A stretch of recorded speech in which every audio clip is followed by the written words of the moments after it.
So we're going to be talking about sort of how we describe certain curves and certain regions. That's sort of the theme for the next week and a half or so. And we're going to start with something called parametric curves. Now, we're very familiar with curves, so we oftentimes think of a curve as a function y equals f of x, and we're in that comfortable setting where we have, it's going up and down as we move from left to right. But not every curve that you encounter can be described that way. So this is a curve, and it can't be y equals a function of x. Well, why can't it be y is a function of x? What's wrong? Yeah, there's something called the vertical line test.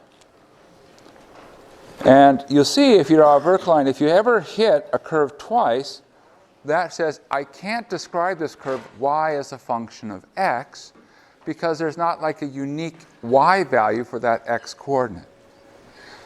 Now you might say, well, okay, maybe I can do x as a function of y. Well, we have done that in a few cases, but we still run into the same problems, which is the horizontal line test. You can see there are multiple times when we hit the curve, which means that this particular curve can neither be described as y as a function of x or x as a function of y, but it doesn't seem that outrageous of a curve. So what we're going to do is we're going to think of the curve being described as something else. And I like to think of it in terms of sort of a motion of a particle.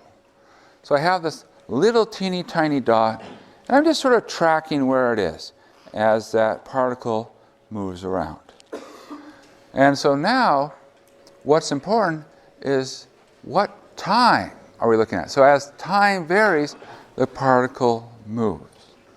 So we're going to think of the way to describe this is introduce this new parameter, which is, by the way, this parameter is why we call it a parameterized curve, because we say there's a parameter here that we're introducing, this external parameter. It's neither x or y, it's something external called t. And I'm going to tell you where you're at any time t. And now if you point to every individual time and draw a dot, what emerges are curves. And so that we can get curves that are much more interesting. Now the good news is everything that we've done before we can still do with parameterized curves. So if I have y as a function of x, what I can do is I can parameterize it. Say we're told y is a function of x and x goes from a to b. Well, so what we'll do is we'll introduce a parameter called t, where we'll set x equal to t, then y equals f of t, and then we say t goes from a to b. So that says every single curve we've seen so far, we can certainly describe as a parameterized curve, but now we can also do a lot more. So the goal for today is just a little bit of practice with these parameterized curves. We'll try to sketch some, try to get practice on how to describe it, and we'll sort of dip our toes into the calculus of parameterized curves. So by the end, we'll get to tangent lines. So let's start with our drawing. See if we can figure out what these things look like. So sketch the following parameterized curves. We have A, B, and C. So we'll start off not so bad. Part A. T squared comma t plus 1. And we say we're letting that time go from negative infinity to positive infinity. We probably can't draw every point because there's a lot of points, but we can at least say what the curve looks like.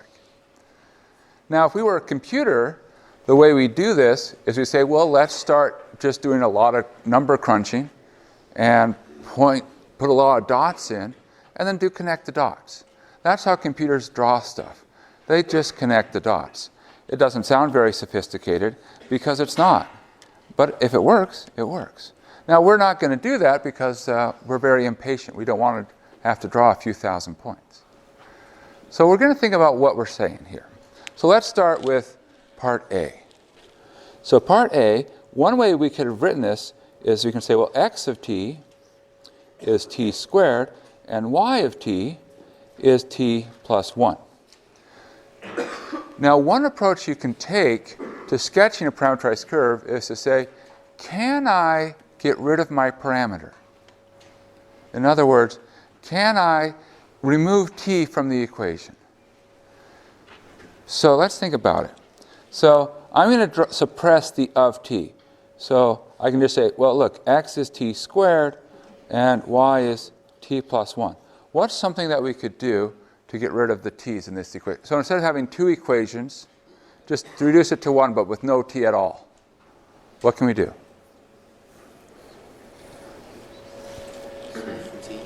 Okay, so we can do a solve for t. And, well, solve for t, and we could substitute. I don't know if I want to necessarily. See, there's something, this is a little dangerous when you have x equals t squared. But here, solve for t, that's pretty simple. This says t would be y minus 1.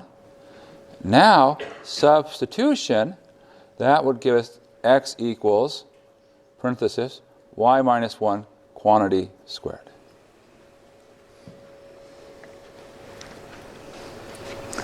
All right, now there's no t involved. That tells us that we lie on this curve called x equals y minus 1 squared. All right, well, what does that curve look like? X equals y minus 1 quantity squared.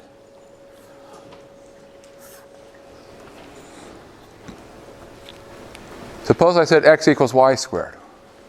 What do you see? You see a parabola. So we suspect this will be a parabola because it is. Okay, so x equals y squared, what would that parabola x equals y squared look like? Let's just start with that one. All right, I see some people, they're doing their modern interpretive dance with their arms. And okay, so yes, it is opening to the side. Does it open to the right-hand side or to the left-hand side? To the right. To the right. Okay, good. Now, what does this do? Y minus 1 quantity squared. That's going to do something. It shifts it. Okay, which way? Left, down, up, right?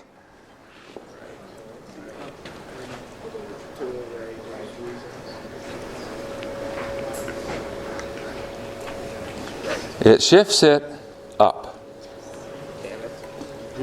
Now, why is it shifting up? A lot of people would say it shouldn't shift to the right. You're thinking y is a function of x.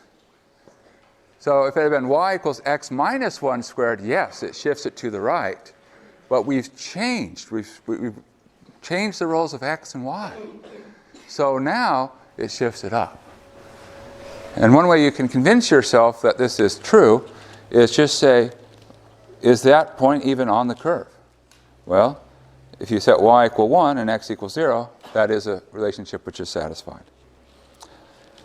Now, you might ask, are we done? Almost, but there's still one question.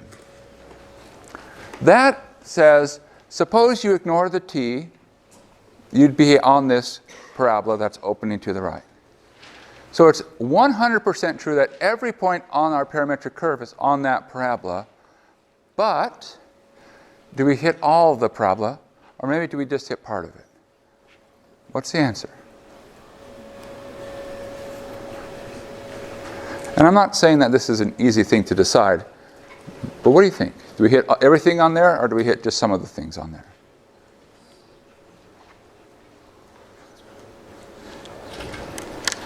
Because this is where we take into account what's happening with our t. So given that t goes from negative infinity to positive infinity, how much of the parabola do we draw? We draw all of it. That's the right answer. Because one way to think of it is just look at the y values. So which y values do we end up using? Well, the answer is if t goes from negative infinity to positive infinity, then t plus 1 goes from negative infinity to positive infinity.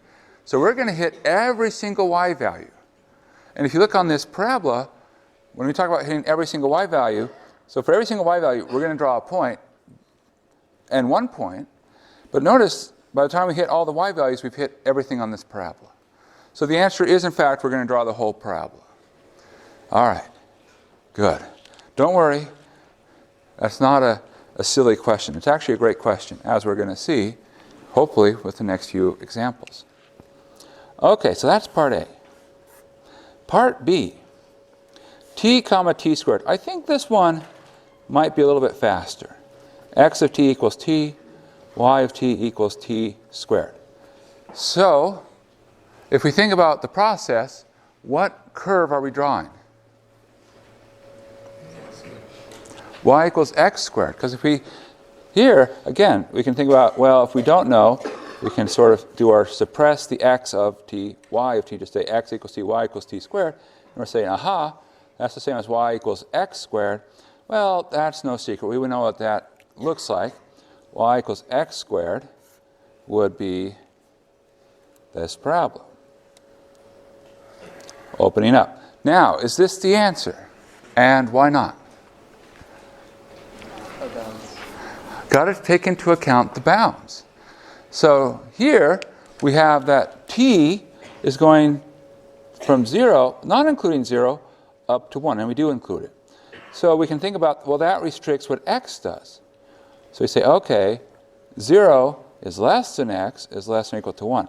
So it's not the whole parabola.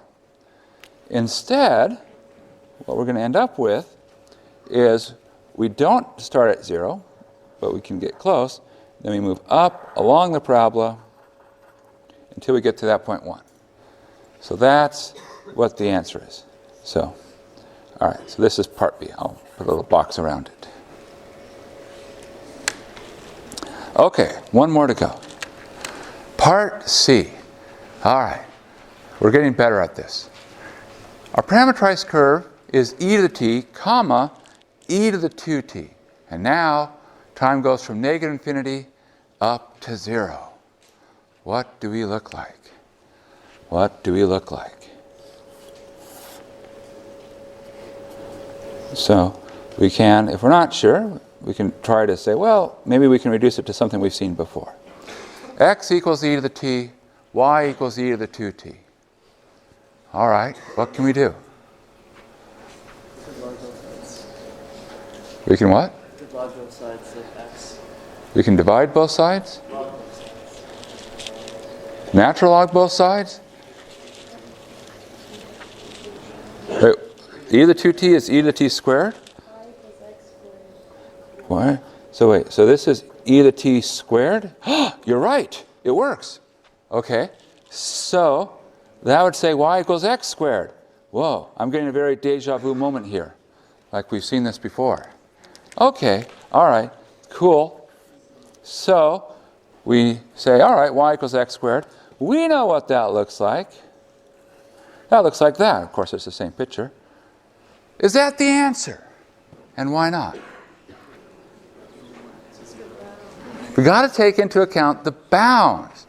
Okay, so which part of the parabola do we take? It says we're going from negative infinity up to 0, so it must be this part, right? From negative infinity to 0, right? Right?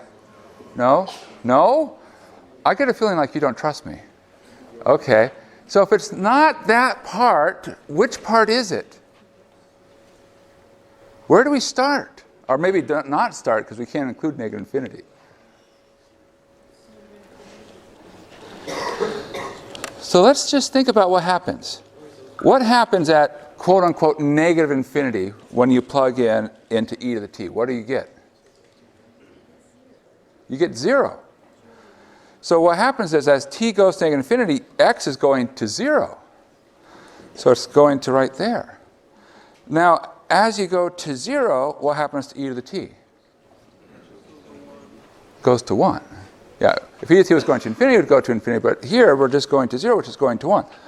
So these bounds for t don't always translate right into the picture. In our case, because of that e to the t, it translates into 0 less than x less than or equal to 1, which means that our picture will look something a little bit like the following.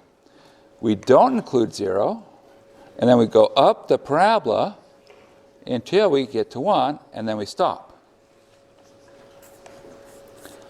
Now, you might notice something about our last two answers. What do you notice? They do look vaguely similar. Yes. If we plot it, it's the same thing. Now that means, in terms of parameterized curves, They're both describing the same curve. So one of the things you have to keep in mind when working with parameterized curves is you get choices. Now, once you know that you have choices, then the next question becomes, which choice should I make? And the answer is, choose the easy choice. You want to be nice. We want to take care of ourselves and maintain our mental health. So if you have a choice, take the easy one. Take the easy one. The one that's easier to work with. All right. Well, let's do another round of this. So find parameterizations of the unit circle which do the following. They go around once counterclockwise from 1, 0 back to 1, 0. Go around twice counterclockwise from 1, 0 back to 1, 0. Go around once clockwise from 1, 0 to 1, 0. And go around the top half of the unit circle from negative 1, 0 to 1, 0. Now, the unit circle is a very, very commonly used curve. So we want to be comfortable with this. So, let's talk about the fundamental parameterization of the unit circle. If you're going to describe the unit circle, what's the right parameterization to use?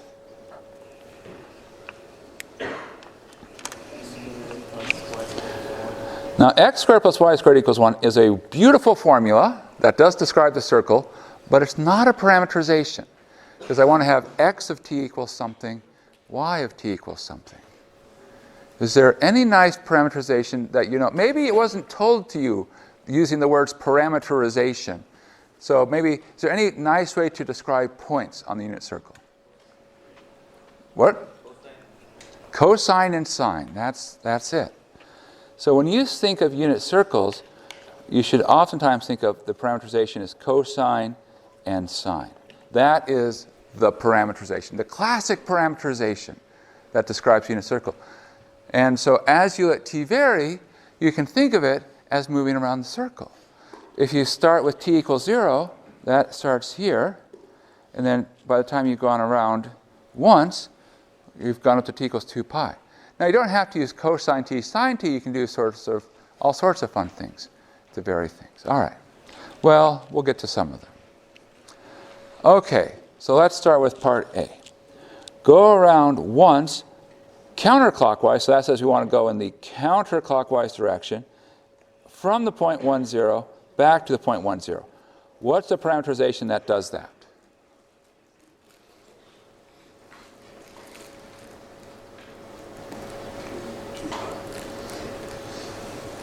So for parameterization, we need two things. We need to describe what is the x comma y, and we need to say where does t go between.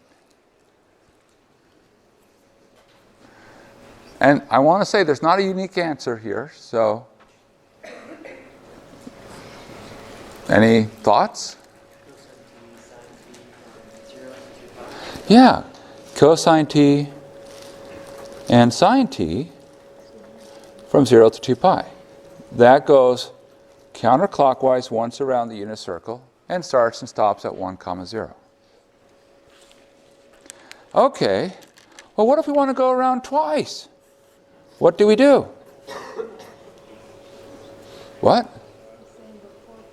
Okay, yeah, we can do cosine t, sine t, and we just double the amount of time that we spend, 4 pi.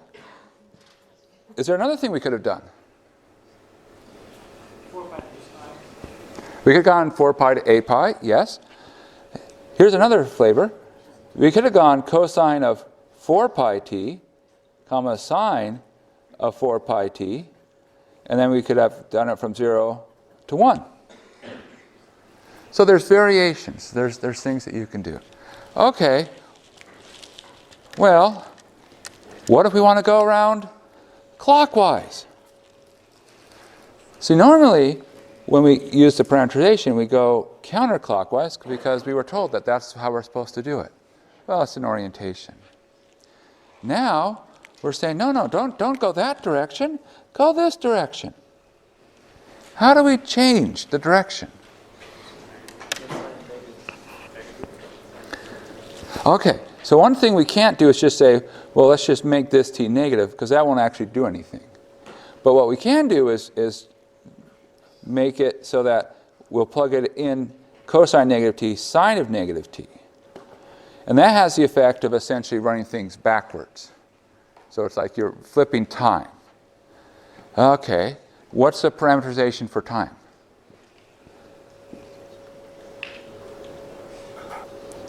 Zero to 2 pi. Yep. Now, if you don't like cosine negative t, sine negative t, you can use your trig identities. Cosine negative t, what does that become? Another way to say it is cosine even or odd. Cosine is an even function, so the negative doesn't have any effect. How about sine of negative t? It's an odd function, so what happens? The negative comes out. Negative sine of t. All right. And, okay, we can do this last one. We have plenty of time, plenty of time. We want to go around the top half of the unit circle, so we're going to start at negative 1, 0, and go to 1, 0. So we're going this way, and we want to end there. How can we do it?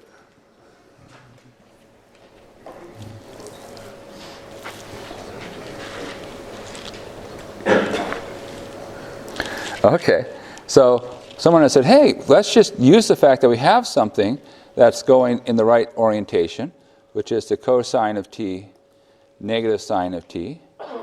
But now let's just make sure we start at the right time, because right now, if you start at 0, it's going along the bottom. And here, that'll be when we're at time pi. And then we're going to go all the way up until we get back around, which is at 2 pi. This is perfectly fine. This works. And there's lots of other variations as well. All right. A few more. Okay. So this is one that's pretty simple to do, I hope. Find a parameterization of a straight line segment connecting 2 points. Now, I didn't put points in here because I don't want you to think I'm cheating by picking nice points. So what's the first point you want to connect? 0, 0. Not 0, 0. Come on. Make it an interesting point. 5, 3. What? 723. Okay, I'm not sure why that's interesting, but all right. Definitely, it's not 0, 0. Okay. And a second interesting point. 1. What? 1e? Yeah, sure, why not? 1e. Okay. Now, we want a parameterization that connects these lines. Now, there's lots of ways to achieve this. Now, one thing we could do is we could say the following, which is we could say, well, let's plot these points wherever they happen to be, and they'd be somewhere like here and here, and we can actually find the line that connects them, y equals mx plus b, and then we can just say, just take the range for x in between, and life is good. All right, that's what we could do, but since you've given me such interesting points, I'm not going to do that. Because I want to show you something else. And I hope you get to see this again someday in a future math class. So we're going to sort of, there's a technical term for this which sounds overly fancy. Take a convex hole. Again, too fancy. But what we're going to do is we're going to kind of average it. So I'm going to wave my hands a little bit, and then at the end we'll check to see if the answer works. So here's what we're going to do. I'm going to think of these as my 2 points, and what I'm going to do is I'm going to sort of balance it out. By the way, tell me, because we could go in either direction. We could go from 723 to 1e, or from 1e to 723. Which way do you want to go? So you want to start at 723 and end at 1e? Because you can think of the parameterization as somehow being oriented with the t. So I want to start here, I want to end here. Okay. So here's what I'm going to do. I'm going to weigh these 2 points. So I'll take, let's see, I'll take 1 comma e, And I'll take 7 comma 23. Now, of course, this is kind of silly nonsense, but that's okay. It's going to be beautiful in a second here. And when I say I'm going to weigh them, I'm going to scale here. So I'm going to imagine putting a t and a 1 minus t. Now, ignoring the fact that what I've written down is nonsense, we'll make it clean in just a second. Suppose for a second I said t equals 0. What should happen? The 0 times anything should go away. 1 times the something should be what you have. It should be 723. Suppose I said t equals 1. 1 minus t would be 0. Goes away. T is 1. You should get 1e. So you should end up with exactly what we claim. Now, how do we actually make this precise?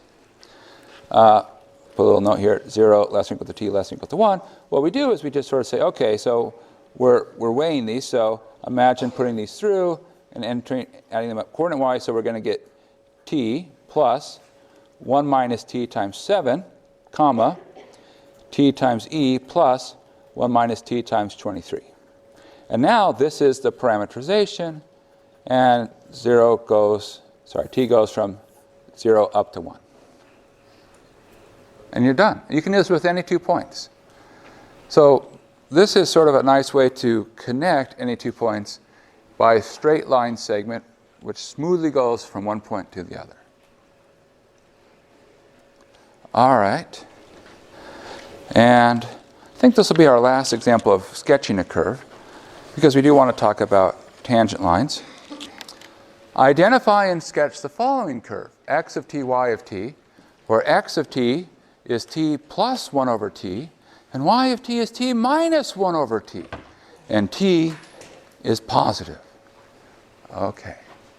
All right. So what can we do?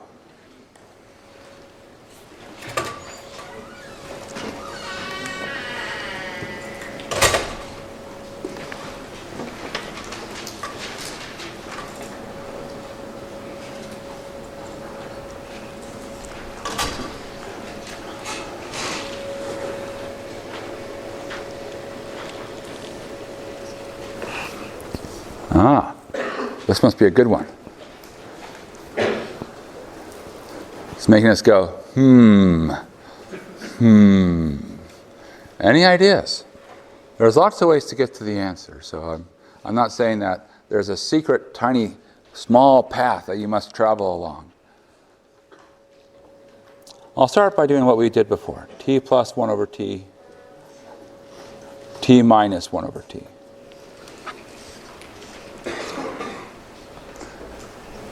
Now, one of the things we did in the past was we said, well, let's just try to solve for t. Is there an easy way we could solve for t here?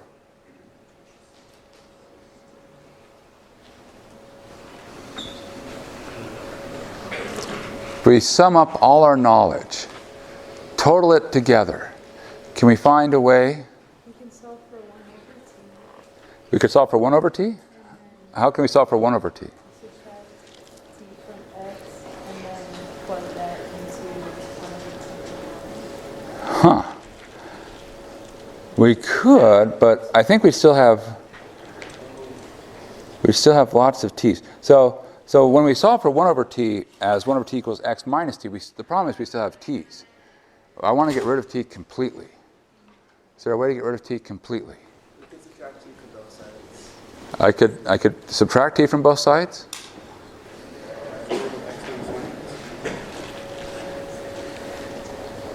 So let's see. Sorry, what? Square root of x minus 1 equals t. So I move 1 over t over, and then multiply both sides by t. So I give you t squared, so square root of x minus 1 would equal t. Oh, you guys are being really creative here. I was just thinking about adding. X plus y equals 2t. Right? Because you can solve for t.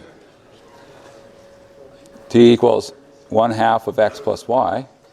And now you can substitute in. Boy, my gosh, I feel silly. Okay. All right. Let's try this though. Okay. All right. So suppose we substitute. It doesn't really matter where we substitute it in. And so you get x equals 1/2 of x plus y plus 1/1/2 x plus y. Now, I'm not claiming this is necessarily a beautiful equation yet, but it's something. We can move this across. And if you move that across, because this is a 1/2 x, there's already an x there. So you'll end up with 1/2 x, and then minus 1/2 y. That's equal to, on that side, well, we can flip this half over. That's 2 over x plus y.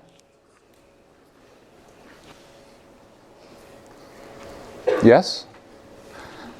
So I move the 1/2 x plus y over, and then I flip the half up. I promise I didn't cheat.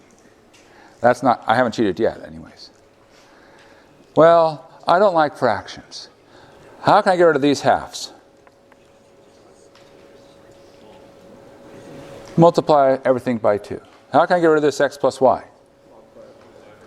Multiply by x plus y. So I get x minus y times x plus y is equal to 2 times 2. Or x squared minus y squared equals 4. Now, have you ever seen something that looks like x squared minus y squared equals 4, and what is it called? Ooh, it's not a circle. That would be x squared plus y squared, but it's close. It's in the same family. Not an ellipse. Someone over, what is it? Hyperbola. Yes, hyperbola. So this is the hyperbola. Now, x squared minus y squared equals 4 has the horizontal asymptotes of y equals x. So it approaches these lines, y equals x. And, okay, let's test our hyperbola experts here. Are we coming in like this, where we open up to the sides, or like so, where we open up top and bottom? Oh, people are like, our hyperbola experts are nervous here. So, do we open to the sides or open up and down? Well, you have a 50-50 chance. And the answer is to the sides. Now, you're probably thinking, how do you know that? Well, I wrote the problem. That helps. But actually, here's an easy way to tell. Can I hit the x-axis? So if I'm on the x-axis, what's true about y? So y is 0. So in other words, can I solve for x squared equals 4? And the answer is, well, yeah. That's at 2 or negative 2. Now, suppose I ask the question, can I hit the y-axis? Well, if I'm on the y-axis, what must x be? 0. Can negative y squared equal 4? No. Not in our class. In a different class maybe, but not in our class. And so that says we have to hit the x-axis, and we have to avoid the y-axis. So that tells us, well, we better be in the parts that avoid the y-axis and hit the x-axis. So that's how we know we're open to the sides. Is this the answer, and why not? It's not the answer. That's correct. Okay, why not? What's wrong? Well, let's look at our bounds. T is positive. What can we conclude about either x or y?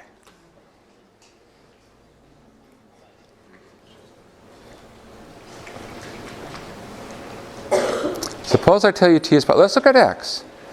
If t is positive, what's true about t plus 1 over t? It's still positive. So if I take a positive number plus 1 over a positive number, it's still positive. That means I can't ever be on that side. So it's not the whole hyperbola. We've got to knock that part out. Is it all of this hyperbola? Yes, it hits all that hyperbola. And one way you can sort of see it is just think about, okay, what happens with y? Well, as t gets close to 0, what happens to this value? T minus 1 over t. Goes to negative infinity. So what happens is, down at t close to 0, you're off the screen, you're way down here. You move up, at t equals 0, you're here. Now, as t goes to infinity because you're unbounded, what happens? Well, you keep going up with y. Y goes to infinity. So it's the whole right-hand side. So, wow. Good times, good times. Okay. So now that we're comfortable with these, don't worry, we usually don't have you sketch anything too complicated. I don't know if we've ever had you sketch a parameterized curve. Maybe we should do that this time. You know, something new. It feels like, in that way, calculus tests are like weddings. You know, you should always have something borrowed, something blue. Okay, so now we're going to switch and say, okay, so you have these parameterized curves. Great time, lots of fun. We want to do something with it. We want to do our calculus stuff. Now we're going to start with doing applications from basic calculus, Calc 1, where we want to focus on tangent lines. So in other words, we can take our parameterized curves and we can imagine what happens. So for instance, let's come back to this picture at the very start. We can say, well, look, if I look here, zoom in, my parameterized curve is less curvy, you know, it straightens out. And if I zoom in again, it starts to look like a line. So we can talk about tangent lines to parameterized curves. You might ask the question, what happens here at the crossing? Well, that's actually kind of an interesting question. What does happen at the crossing? Well, it's a little bit misleading because we have a tendency to sort of think of the curve when we see the picture as just a curve, but remember that there's a parameterization. So when you went to this crossing, how many times did you actually pass through this point? Twice. You came through, later on you came through again. So we can talk about, well, the first time that you came through, you went through in this way. And then the second time you came through, you went through in that way. So there are two tangent lines, but you have to say, okay, what's the tangent line at the first time I cross? What's the tangent line at the second time I cross? Okay, so how do we find tangent lines? Well, the good news is to find a line, you need a point. Easy. Life is good. We can find a point. So we really are after the slope. So we start thinking about what the slope is. Slope is rise over run. That's no surprise. We learned that a long time ago. Rise over run is just another fancy way of saying how much did we change in y over how much did we change in x. Now, if I want to know how much I change, I ask the question, well, how much did I change? So that is, let's take our value for y, so we're at y of t, and I say just move a little bit along the curve, just a tiny, tiny amount. So t plus h away. So y of t plus h minus y of t, that's how much I've changed in the y-coordinate. Similarly, change in x, x of t plus h minus x of t. Well, now that looks really good. Really good. If we just do our fancy divide everything by h, now we're getting comfortable. Because let's think about this. Let's sort of focus on this part here. Y of t plus h minus y of t over h. What does that look like? It looks like derivative, right? Because it is a derivative. What's the only thing missing? Limits. Which is why you see that there's this sort of approximation here.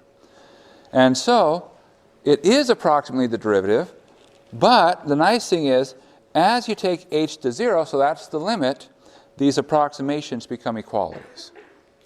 So finding slopes is actually very straightforward. If I want to find dy dx, I take y prime divided by x prime. Now there's a couple of special cases. So we have y prime of t over x prime of t. That's our slope. If y prime of t equals 0, that says there's no change in y as we change x. So if there's no change in y, that means we are horizontal. So another way of saying that is the derivative equals 0. Now, we change. Suppose that y prime is not 0, but x prime is 0. That says my x doesn't move. So I'm not moving left to right, but I am moving up and down. What does that mean? Well, that means I'm moving vertically. So it's a vertical tangent line. Of course, there's the interesting question, what if they're both 0?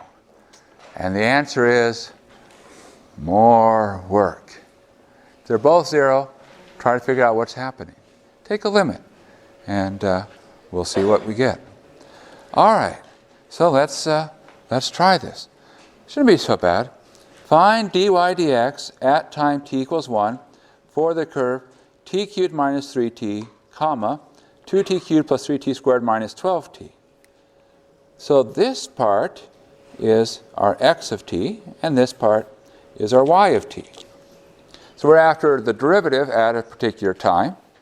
So what we want to look at is y prime of t over x prime of t. That's going to tell us what's happening. So what is y prime of t?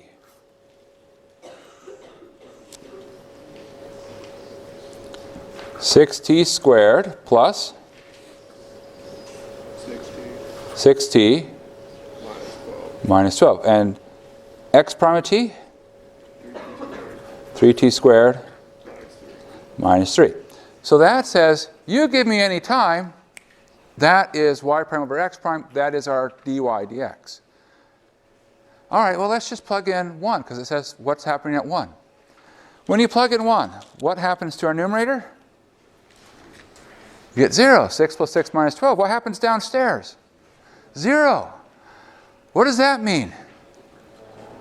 More work. It doesn't mean 1. It doesn't mean 0. It means got to work a little bit more. But when you see 0 over 0, that means there's a cancellation waiting to be discovered. So probably that means that there's some kind of interesting factoring we can do. Let's pull the 6 out. T squared plus t minus 2. Downstairs we can pull a 3 out. T squared minus 1. Do any of these factor? Well, they have to, because we saw cancellation. How does the top factor? And how does the bottom factor?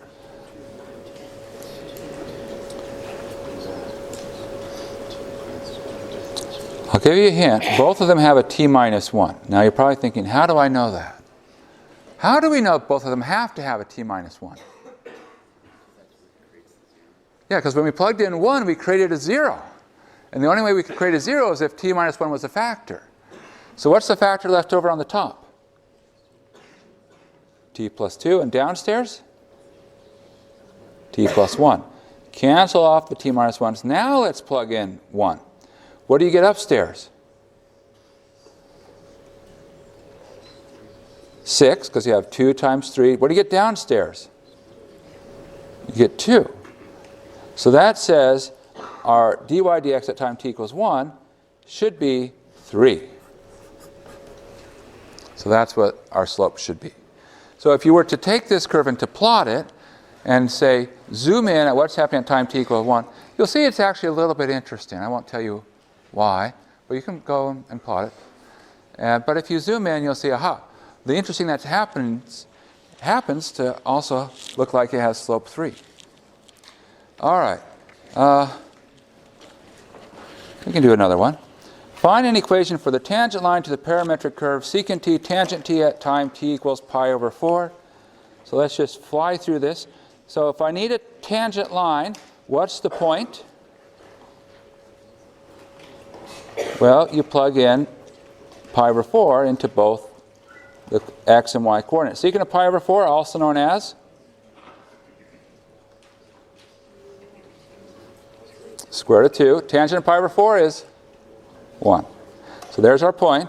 Our slope, well, we're going to take y prime divided by x prime.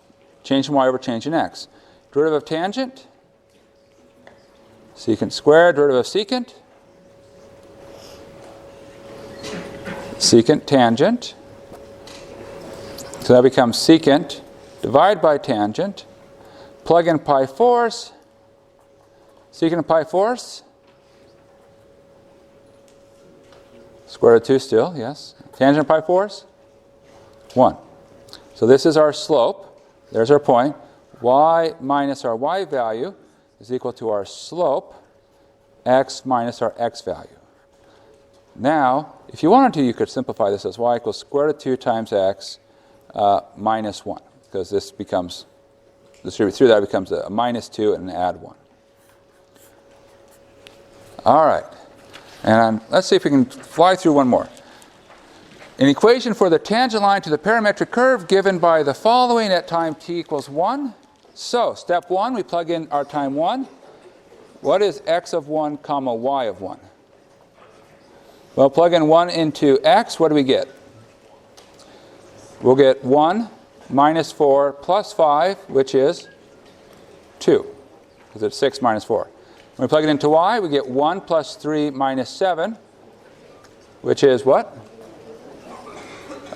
Negative 3, right? 4 minus 7. Okay. Y prime over x prime. So y prime, come over to the y prime, 4t cubed plus 6t minus 7. X prime, 3t squared minus 4. Evaluate at 1. Upstairs, 4 plus 6 is 10, minus 7 is 3. 3 times 1 minus 4 is minus 1, which is negative 3. So we get y minus 3, y minus our y value is equal to our slope times x minus our x value. And that's it. These are the types of things you can do. All right, that's it for today. Come back next time and we'll do more calculus with parametric curves. Have a good day.